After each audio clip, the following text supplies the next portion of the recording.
Okay, let's get started. Good morning, everyone. Welcome back. So we are talking about power flow analysis. So how to solve the power balance equation. The first method was Gauss-Seidel iteration, and the second method is Newton-Raphson. So we talked about the basic idea of Newton-Raphson method. What we want to do is when we have equation. Actually, this is a vector function, and this variable is also a vector. But last time, just for simplicity, we assume x is scalar and f is also a scalar function.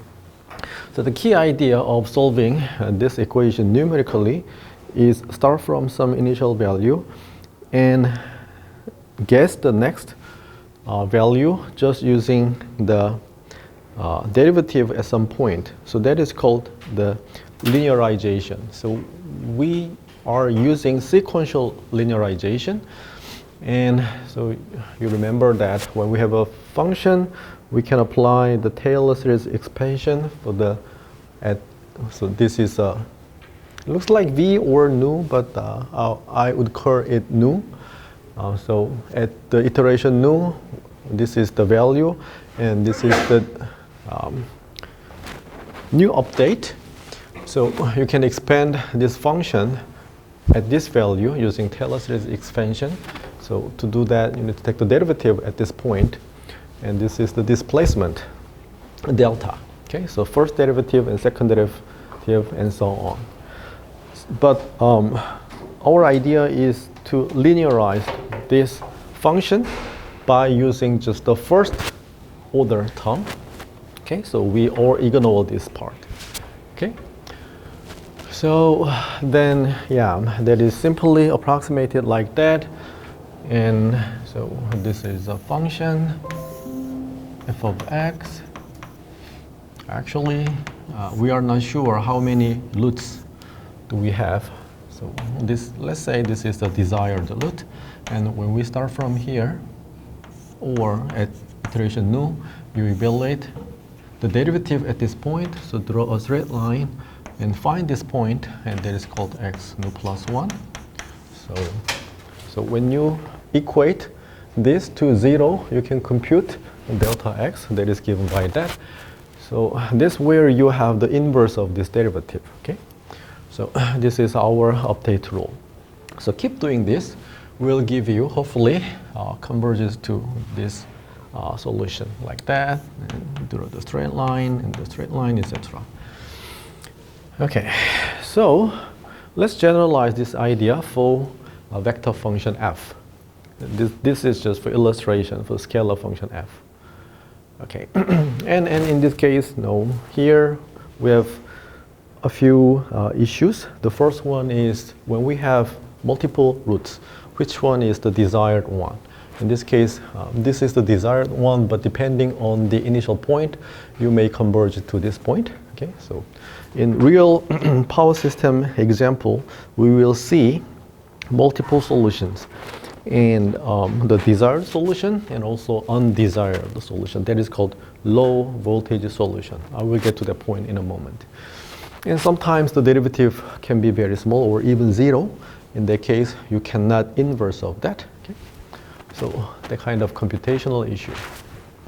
Okay, and we need to have a stopping criteria. That means anyway, we want to make it 0. So if the magnitude of this is very close to 0, then we stop the iteration. Okay. So let's talk about multivariable Newton-Raphson. Here, x is a vector, so x1 to xn, and this function is also a vector function, so from f1 to fn. Okay. Anyway, we want to find this solution. So the key idea is same. For function f1, f2, fn, for each of these scalar function, we apply the linearization. Okay, and here x is a vector. So using the Taylor series expansion at point x and this delta x displacement, the function value, and take the derivative at the point, actually take the gradient, right? take the gradient and so f1 x plus delta x. This is linearized f1 x plus the gradient at the point and high order term. Okay, so gradient at the point and the inner product of that, right? And that is written without using this vector notation. X is x1, x2, xn. So without using gradient notation, it uses just the partial derivative, round f1 over x1, round f1 over x, round x2, etc. So delta x1, delta x2, etc. Okay. So no, do the same thing for f2, fn. Then we have this. And we want to linearize this function using just the gradient. So we ignore all the high order terms. So this vector function is linearized at point x and using this is actually gradient of f1. This is the gradient of f2. This is the gradient of fn. Okay, and this times that is this inner product using the gradient and delta x. Again, this is also the inner product of the gradient of f2 and delta x.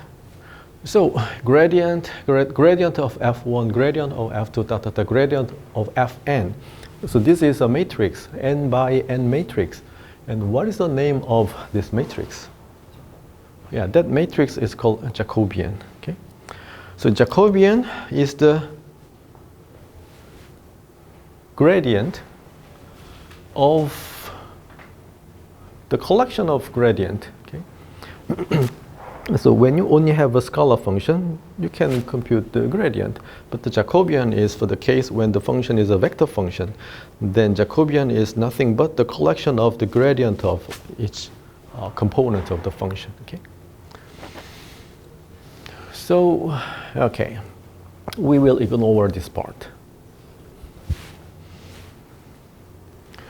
So the notation of Jacobian is J, and the gradient. Actually, the gradient is a vector, and we usually use the column vector, but here the gradient is row vector. Okay. F1, F2, Fa. I guess you will forget the meaning of Jacobian in some day. You will be confused with Jacobian and Hessian. Hopefully not, but maybe later. Anyway, so let's apply multivariable Newton-Raphson procedure. Now, the same idea. We have a vector function x plus delta x that is expressed using this linearization. So Jacobian times delta x. And we want to find next delta x that makes this is 0, similar to this one. Okay. So because this is linearized like that and this is equal to 0, then the displacement delta x is the inverse of the Jacobian minus times the vector function f of x. Okay. So our update rule is simply given like this, where delta x is given by the inverse of the Jacobian times f of x. Yeah, and do this iteration until we satisfy the stopping criteria. Any questions so far? 자코비안 버스 못하는 경우에는 Yeah, we have several issues. Yeah, we have several issues. If we cannot compute, okay, if the inverse of this Jacobian does not exist, we cannot apply Newton-Raphson. Right? In the case of Gauss-Seidel, we do not have this inverse over, we didn't use the derivative in the case. Right? So when you cannot compute the inverse of the matrix, we cannot use Newton-Raphson method.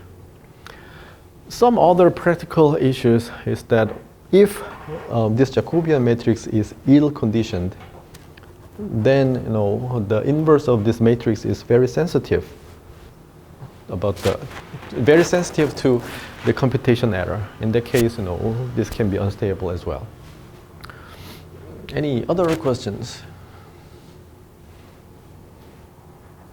By the way, then when we have n by n matrix, what is the computational complexity of computing inverse of the matrix? What is that?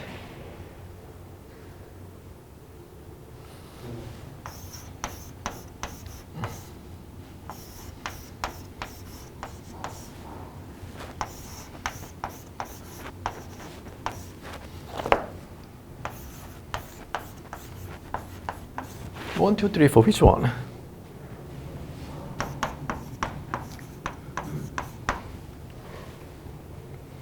What is the computational complexity of the inner product of two vector? The size is n. Yeah. So this is the complexity of A transpose, the inner product of two vector, right? Size n, size n. So multiplication and addition that happens n times. You see? Then what is this? What is this? Yeah, when you have a matrix, the complexity is O(n) squared, because in the matrix we have a low vector in a product that is O(n), and we have n number of operation of that, so this is n squared. Then, yeah, at least the inverse of a matrix, the complexity should be larger than this one, right? So this is the complexity of computing inverse of a matrix. Of course, we can compute the inverse of the matrix using several techniques, and it is known that using that kind of technique like LR, factorization, blah, blah, blah, then this is roughly 2.3, I don't know, yeah. So actually we can achieve lower computational complexity in computing, but still this is high. And the important and interesting part is that in the case of power systems, the Jacobian matrix is typically sparse matrix, okay? And in that case, this can be 1.5 blah, okay? So anyway, the computation of the inverse of a matrix is very important. Okay. So this is an example, vector x, and vector function f1 and f2 is given like that. Then the Jacobian of this is the gradient of that, this one, and the gradient of f2 like that. And so you compute the Jacobian, just take the derivative. This is straightforward. We have a Jacobian matrix and we have the inverse of that. So minus the inverse of the Jacobian times f. So using the MATLAB code, and this is our, where is the initial value?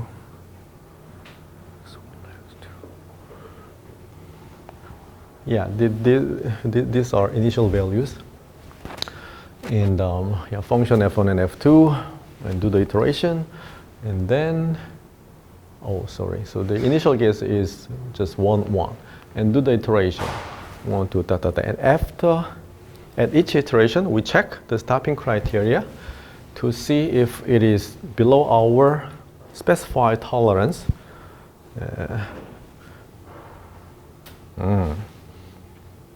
Too much tolerable. Anyway, so it converges quickly. Yeah. So this is just the key idea of applying Newton-Raphson method. And let's apply this to solve power balance equation. Some homeworks for you. What is it? 쉬어가는 페이지. So, yeah, this is power system planning, and this is North America. You see, this is CAISO, you know. It shows several independent system operator like KPX in Korea. So in the United States and the Canadian, their power systems are actually connected. Okay, so CAISO is for California. Electric Reliability Council of Texas. This is called ERCOT, so ERCOT. ERCOT is the ISO for Texas. In Southwest Powerful, PJM, this is another famous ISO, and usually we refer to PJM real-time market, okay, like LG seminar, yeah. And New York ISO and New England ISO, they are also famous. And this one, MISO, or Midwest ISO, MISO. So MISO covers a very wide area, including Canada and the United States. And Alberta is one of the states of Canada. So Alberta Electric System Operator. Ontario Independent Electric System Operator. So we have several ISO. So ISO RTO Council shows this figure. MISO, so Midwest ISO, MISO Generation Q shows that the types of generators, so coal, gas, nuclear, oil, waste, wind, blah, blah, blah. And it is when 2017. So I guess the size of the circle is proportional to the maximum power limit. And this is Great Lake, Odeho, no? And MISO conceptual EHV overlay. EHV means extremely high voltage, but actually in this case EHV is how much? Yeah, 765 kilovolt or 500 kilovolt. So, this is same to Korea, similar to Korea. And yeah, what else?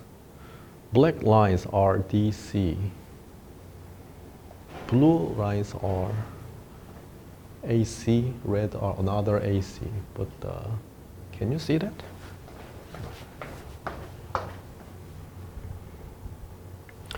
Anyway, yeah, ERCOT is the ISO of Texas. And ERCOT has considerable wind and expecting considerable more. And competitive renewable energy zones study identify the most promising wind site, CREZ. And they are building around $5 billion of transmissions to support an additional of 11 gigawatt of wind. $5 billion, how much is that? $5 billion. In Korean, that is roughly 6.5 joule won. And then the GDP of Korea is 1700 or 1800. So you see that ERCOT invest a huge amount of money to deliver renewable generation into the power systems. That was completed in 2014. Okay, CREZ, this one, competitive renewable energy zones. CREZ transmission lines looks like this. So this is the shape of Texas, like this. Looks similar, right? and Austin, I guess this is Houston, San Antonio, Dallas, and Austin here, where I lived. Okay, let's go back to Newton-Raphson application to power flows. So you recall this fundamental definition of complex power. SI is VI times I conjugate. So just plug in this I. We remember we derived this, the linear equation, this one. I is YV. So just plug in that into, and we have that. Again, this is a component of our bus admittance matrix. Okay, so you remember the diagonal terms and the off-diagonal term and the meaning of this admittance. So for the off-diagonal term, this is the negative of the line admittance, right? And for the diagonal term, that is the sum of all the admittance connected to that bus. Anyway, so G, what is G? What is the name of G? Conductance, and B is susceptance. Okay, so voltage, magnitude, and angle. And theta I k means theta I minus theta k. Okay, and Euler formula. So, yeah, same equation as before. So just plug in all of these things. Plug in V and Y, so that. And then you have this equation using Euler formula. Yeah, you see that. And it has a real part and imaginary part. So the real part is active power and imaginary part is reactive power. So again, this is the injected power, injected active power and injected reactive power. So that's why we have PGI minus PTI. This is a net injection. If this bus is a generator bus, no, we have that only. If that is a PB bus, sorry, PQ bus, we have this only. If the bus has both generator and load, then this is a net injection of active power. This is net injection of reactive power. Okay. So, yeah, same equation. Just move this part into the left hand side. So this is active power and reactive power. By the way, I didn't emphasize the importance of this angle. So we have P, Q, V magnitude, and theta. And you may agree that, hey, voltage is very important. And using this per unit analysis, the voltage magnitude should be around 1.0.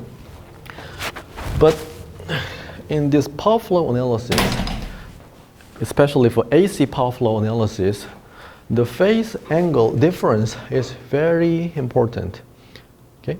And the phase angle difference is something like pressure. Let the power flow. Okay? When there is a huge phase angle difference, then that means more power can flow. Can you? Do you agree with me? So if we have two nodes,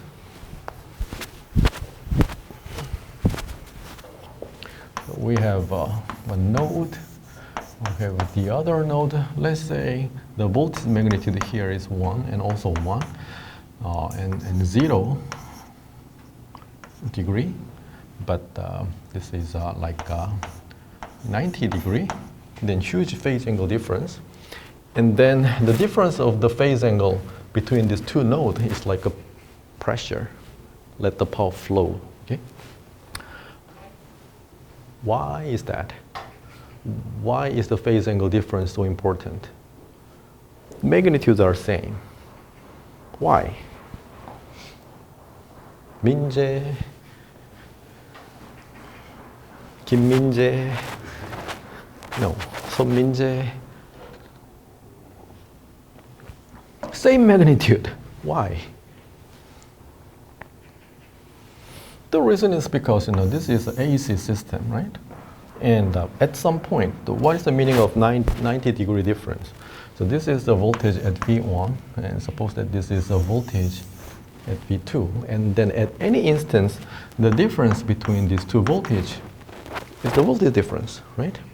So when the angles are same, there is no voltage difference between these two nodes. But even if the voltage and magnitude are same, but the phase angle, we have some phase angle difference, then we can expect some difference at some moment, right? So that is kind of pressure. Let power flow. Okay. So please remember this phase angle difference is the key of power flow.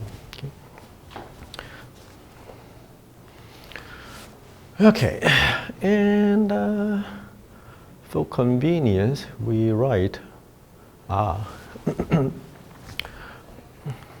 So for bus I, we have this equation, active power, reactive power, and our variable was P, Q, V magnitude, and theta. But the purpose of using Newton-Raphson for power flow analysis is to determine this one, complex voltage. We want to know the complex voltage. Actually, when we compute this complex voltage, then using this equation, we can compute complex current, and then the complex power.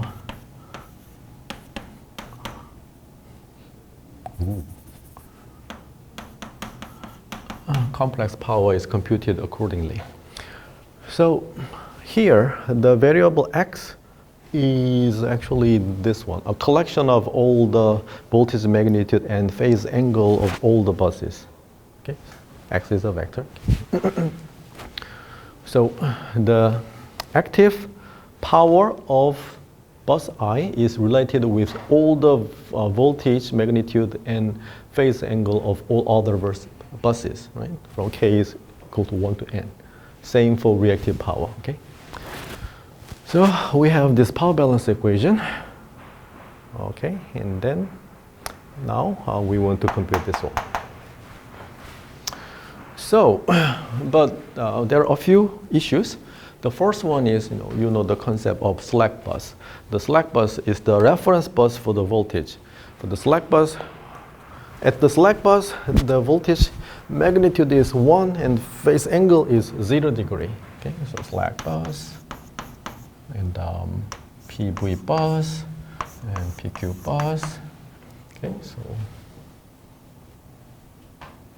PQ, V, theta. Slack bus, this and that are specified. Actually, yeah, 1 and 0 degree. So when we have n buses, typically the bus number 1 is the slack bus. Okay, and so the active and reactive power of the slack bus is determined at the end, just to compensate all the power losses. Okay, so our variable is theta 2 to theta n and voltage magnitude 2 to n. Okay, so we have when we have n buses, we have 2 times n minus 1, a non-variable. That is x, okay? And the vector function f of x is we defined already, okay? And so then you apply Newton-Raphson and solve it. So do the iteration, compute the inverse of the Jacobian matrix until we satisfy the stopping criteria. Okay. So yeah, this Jacobian matrix is this is 2n minus 2. So 2n minus 2 times 2n minus 2 matrix.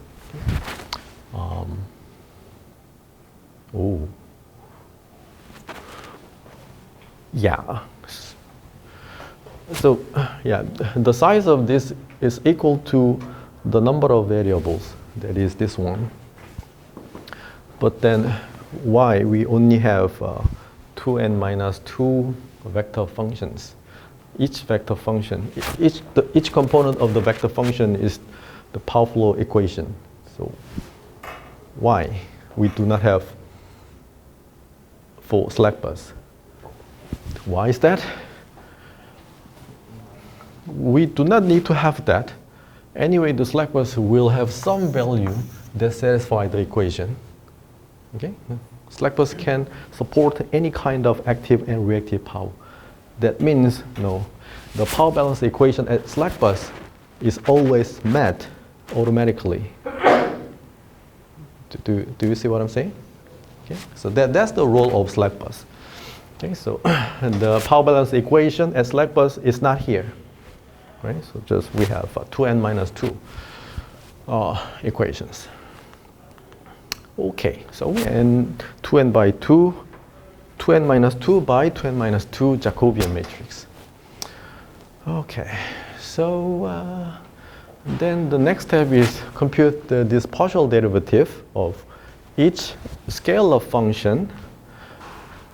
The notation of this slide is slightly confusing because this is a matrix, so the index starts from 1, but actually this is bus 2. Okay? And this is bus 3, etc. So this is our definition of fi of x, blah, blah, blah, blah, blah, given like this. And then when you need to compute is the partial derivative with respect to theta I.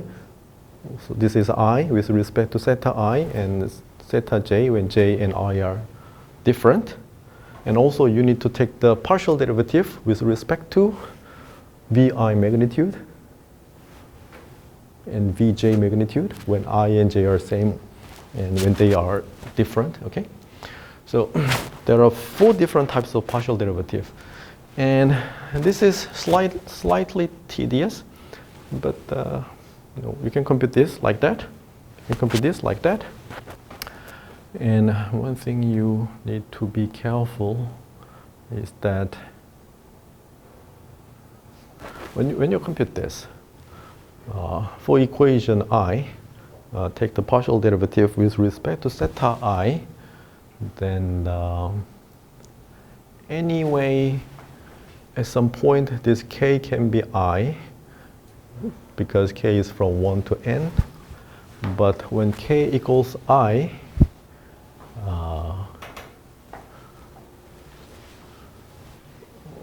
theta I is 0, so we do not have that. So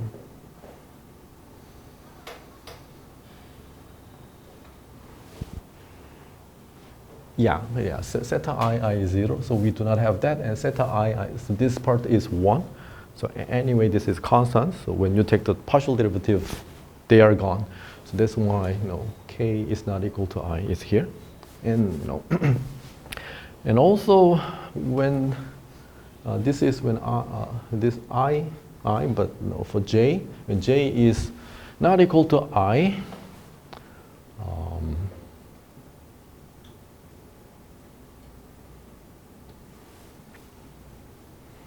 j.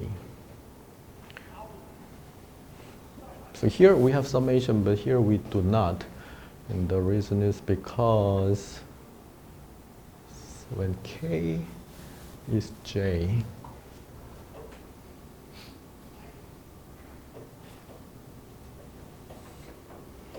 so yeah, when we only need to focus on when k is j here. So yeah, k is j, and we do not need to have this summation. And theta I minus theta j. Right? So this is for the special case when k is equal to j, or other components are not required here. Okay. So let's look at interesting simple toy example. In this case, we have 2 buses and determine, and so this is a slack bus. The voltage magnitude is 1 and angle is 0 degree. This active and reactive power are not specified here. Okay. And this is a load bus, the active and reactive power.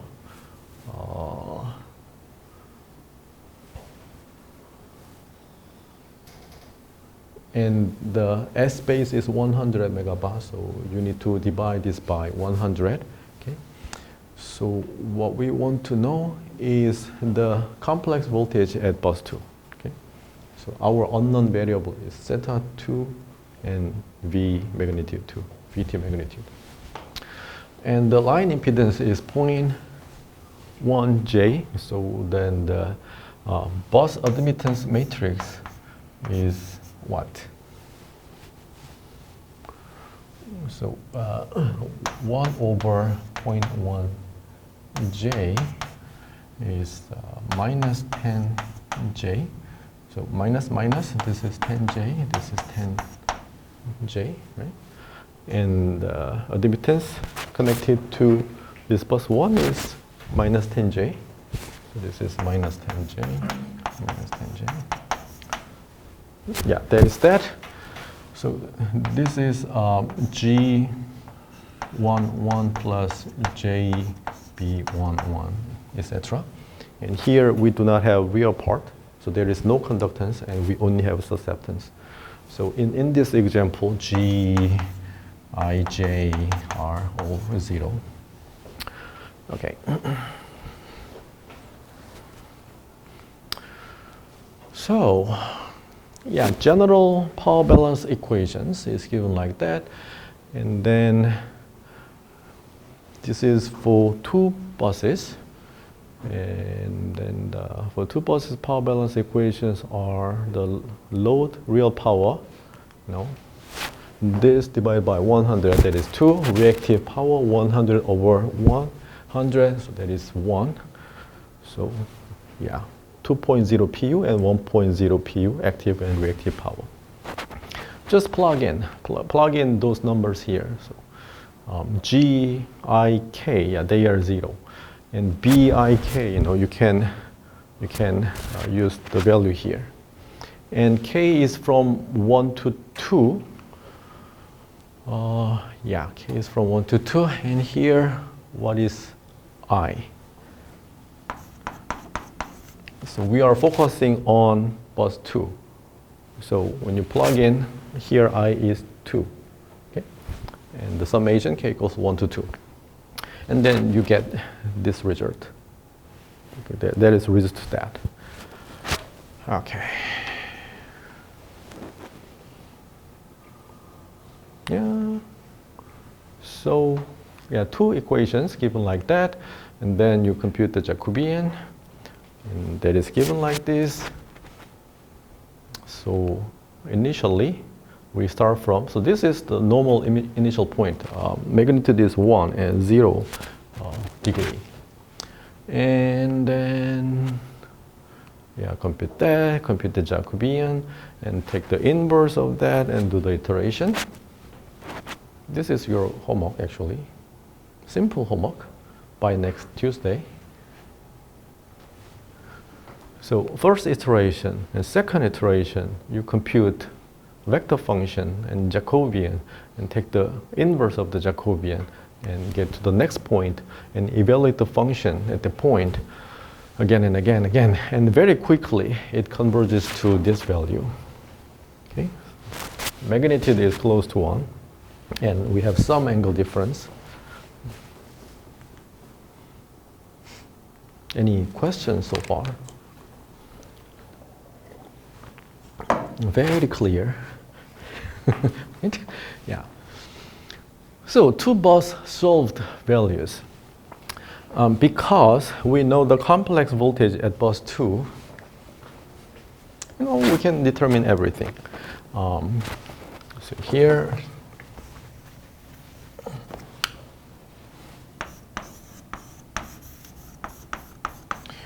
this is 0.8554 13, and this is 1 0 degree. We have, this is V1, this is V2. Then we have some impedance or admittance. Then you can compute the current from 1 to 2, right? And actually this is same to I1 because the injected current just go to that line. Then using this one and this one, you can compute S1, right? We conjugate. then now you can determine the slack bus, how much active and reactive power does this slack bus provide, right? So that is this number, active power 200 and reactive power this much. And because there is no, so this line only has the inductance component. It does not have resistance component. There is no active power losses here. Okay, so the supplied active power 200, consumed active power is 200.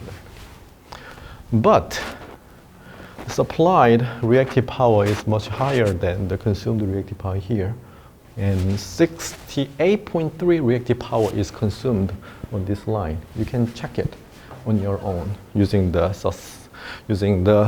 line admittance. Okay? So when you do this homework, please check those power losses on the line and whether that matches the supplied power and consumed power. Okay? Once the voltage, angle, and magnitude bus 2 are known, we can calculate all the other system values such that the line flows and the generated reactive power output, blah, blah, blah. Okay. But there is another issue. In this simple example, by the way, we have equations, but that equations are nonlinear. Actually, in the case of nonlinear in the case of angle, cosine and sine, but also nonlinear for voltage magnitude because we have x times y kinds of variable, and sometimes we have x square, right? So this is similar to quadratic equations. So you can guess, yeah, at least we have another solution. This is similar to quadratic equation in terms of voltage magnitude, right? So when you solve this power balance equation using Newton-Raphson, you can have another solution. You may have another solution. And the undesired another solution is called low voltage solution. Okay? So if you start from another initial point, the first initial point was the magnitude 1.0 and 0 degree angle.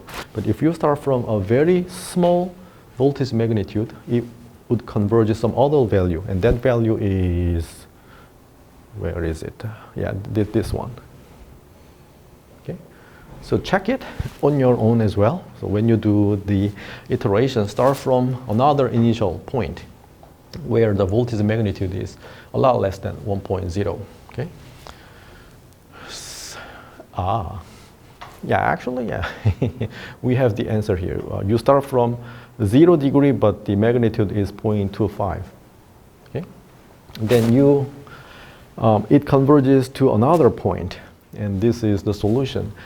And interestingly, the magnitude is 0.261. This is a low voltage compared to 1.0. Then why is not good? Actually, when you run this simulation, let's see.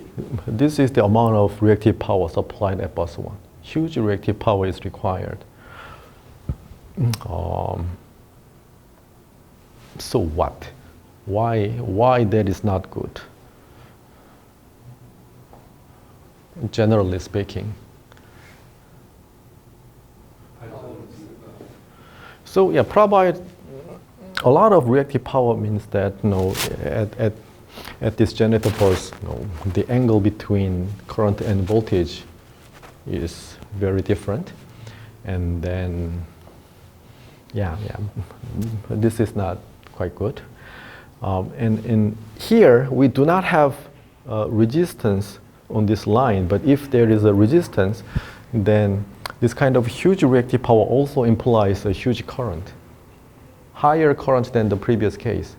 So then if we have ohmic loss, then active power losses would be also very high. So this low voltage solution should be avoided.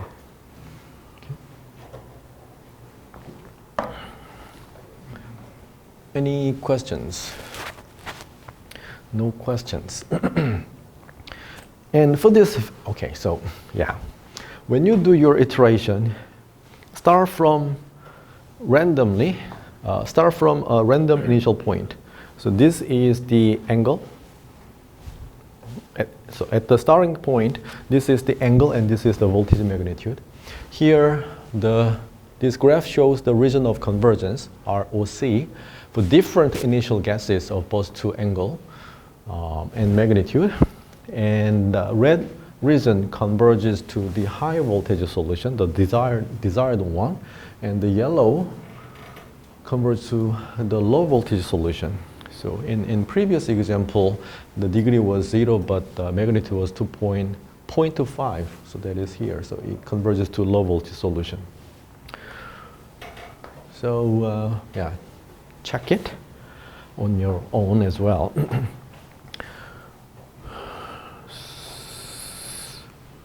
So this is just the desired reason, and then they are not. Okay.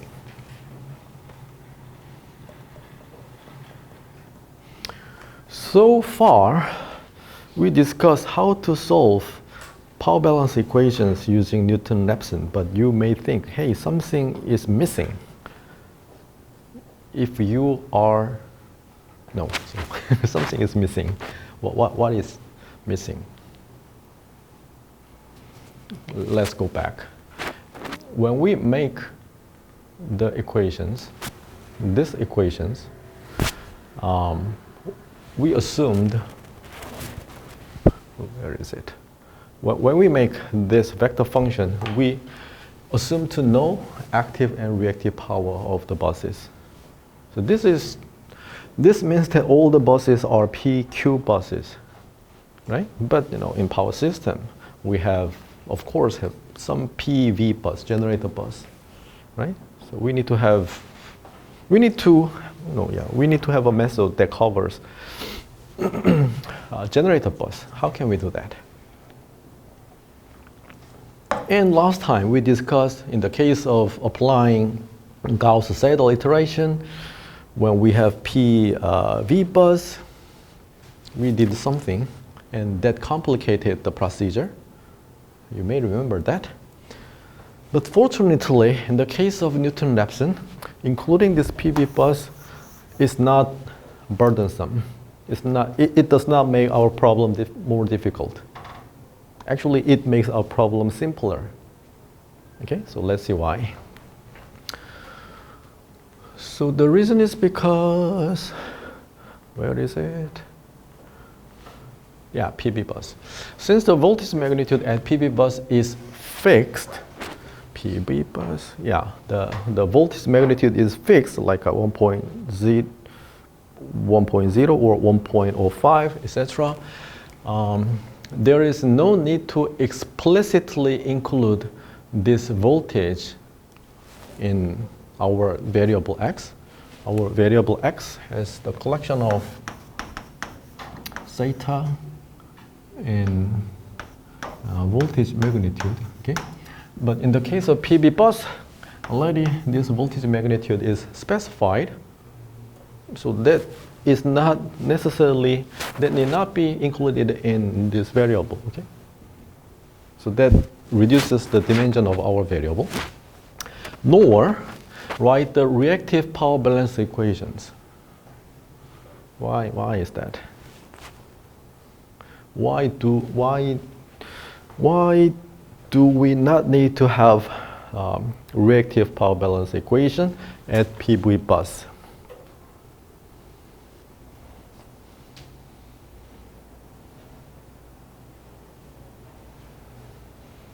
The reactive power output of the generator varies to maintain the fixed terminal voltage within limits.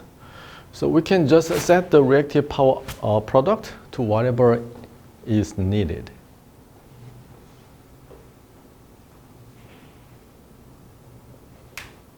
So we do not need to have reactive power balance equation at PV bus. Is this clear to you? No? that's not clear to you.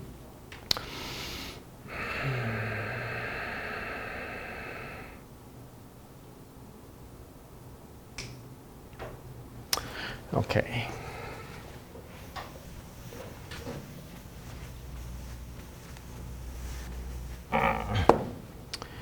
P slack bus, PB bus, PQ bus.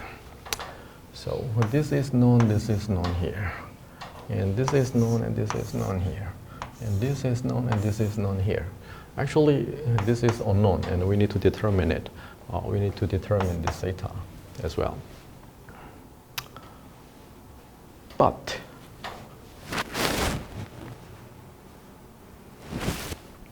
how can I say this?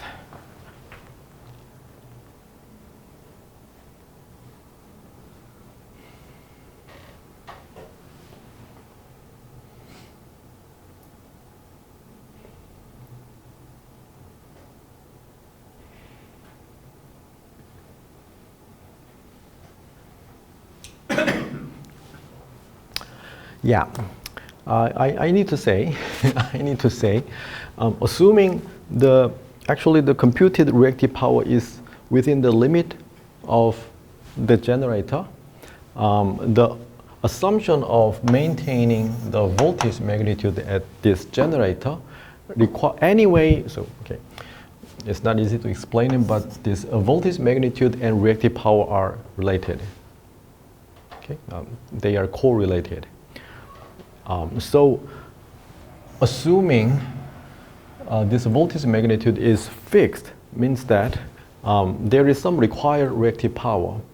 Okay? And to keep this voltage magnitude at some value, anyway some reactive power is required. And if the reactive power is within the limit of this generator, then they can be supplied to make voltage magnitude at some value. Okay? So anyway, the reactive power can be automatically computed. We don't need to solve it. Okay? And if at the generator, if we cannot, at the generator, if we cannot keep this voltage magnitude to the desired value, then this makes the problem more difficult. But as long as this voltage magnitude can be kept at the desired value, then the amount of reactive power to support this voltage magnitude can be supplied. Okay? So we don't need to solve it. It is just supplied. Okay, so that gives that let us eliminate reactive power balance equation at PV bus. Okay, so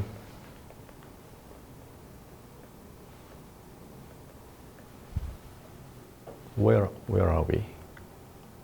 Yeah, we are here. So an alternative is this variation equation can be included by just writing the explicit voltage constraint for the generator bus. Again, the Newton-Raphson method is about the voltage magnitude and phase angle. But if the generator bus is included, then we already know the voltage magnitude at that bus.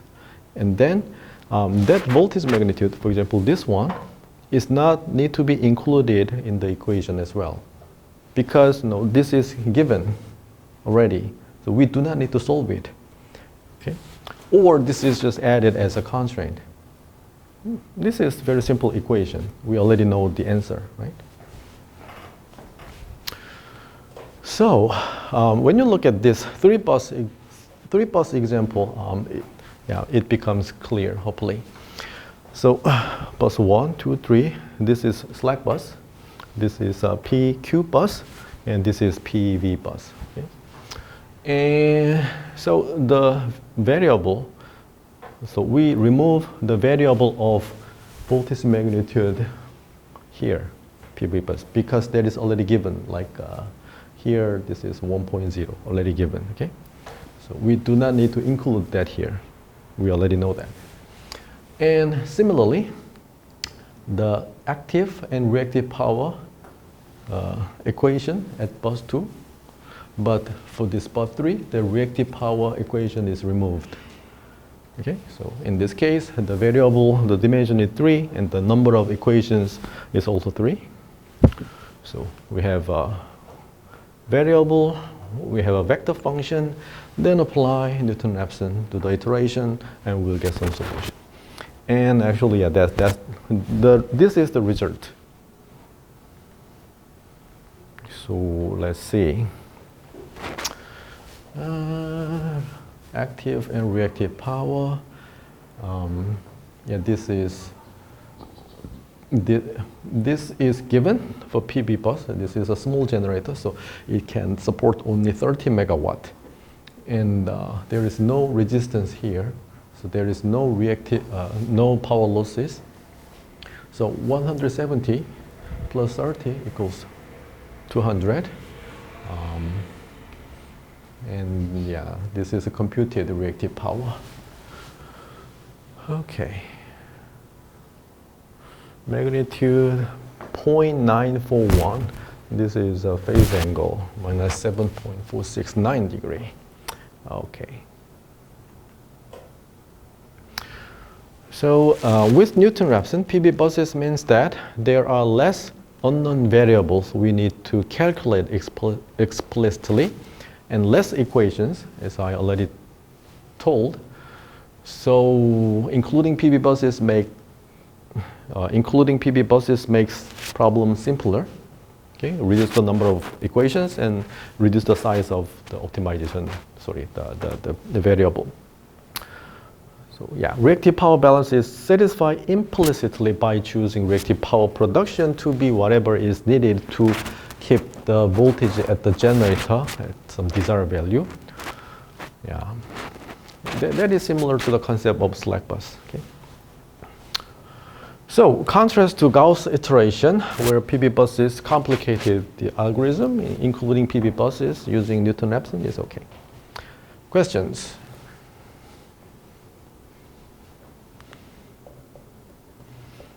Hopefully, this is our last topic of today.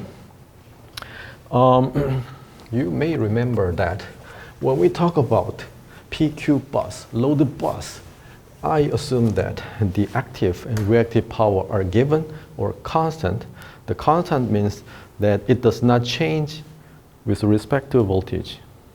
But you may not agree with me. How can it be possible? That is just assumption.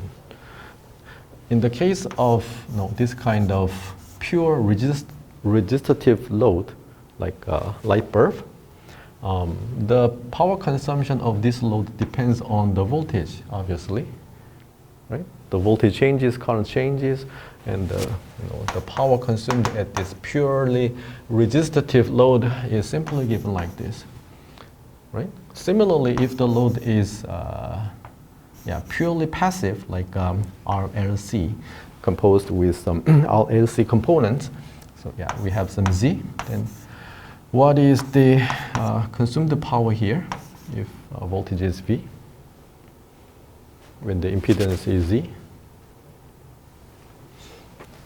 S equals V times I conjugate. So V times, what is current? Current is V over Z, right? So conjugate, and then voltage magnitude square over the impedance conjugate. So if voltage changes, obviously the power consumed here changes. So that is called voltage dependent load. Actually, yeah, this is this makes more sense to you if you do not understand power electronics. Okay? But using the power electronics, we can assume this load can consume constant active and reactive power. Okay?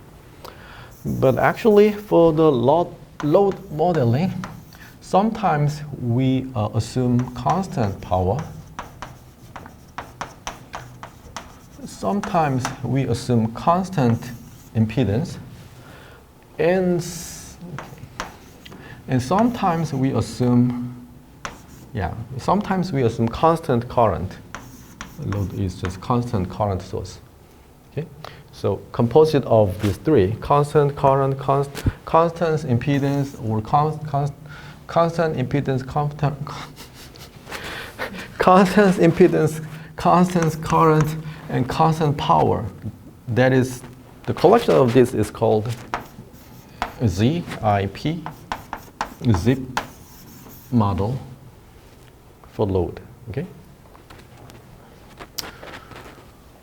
So far we assume that load is independent of the bus voltage. However, the power flow can be easily extended to include voltage dependent with both real and reactive load. This is done by making, okay, so same as before, but if this active and reactive power depends on voltage, the equation is changes like this. Okay? It's okay. It's okay to solve the equations because anyway, this is a function of voltage. Okay? So in this very simple example, let's say the admittance of the load is 2 plus J1. Okay, so this is the active power consumption and this is reactive power consumption. No. From here, you see voltage magnitude times admittance conjugate, the active power part and the real part and imaginary part. So that is active power and reactive power. Okay? And do the Newton-Raphson iteration. In this case, our initial guess is 0 degree 1, blah blah blah blah blah, iteration, done.